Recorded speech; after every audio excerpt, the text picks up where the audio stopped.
Yeah, there's really kind of three core things that set spiritual first aid apart from other approaches out there. One is that it's biblically informed. So everything that we do is drawing from scripture, it's inspired by scripture. Every single helping skill that we teach, like the steps along the way, is scripture based.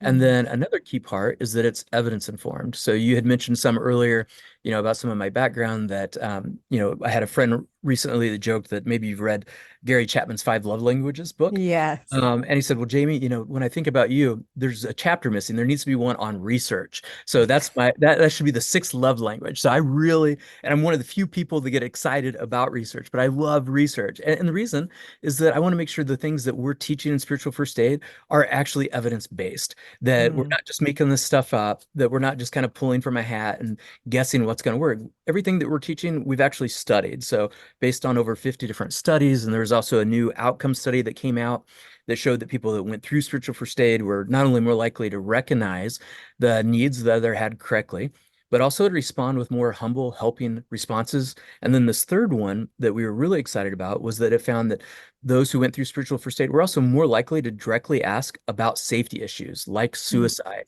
So everything we're doing is research based. And then the third one is that it's trauma informed.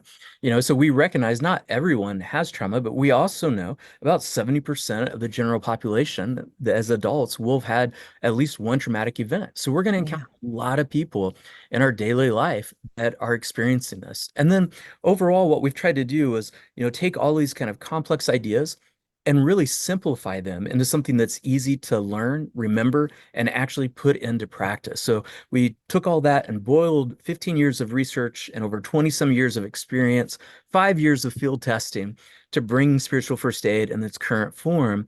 And we teach now through the Blessed CPR framework, where we really try to make it super concrete, take that guesswork out of spiritual and emotional care for frontline helpers.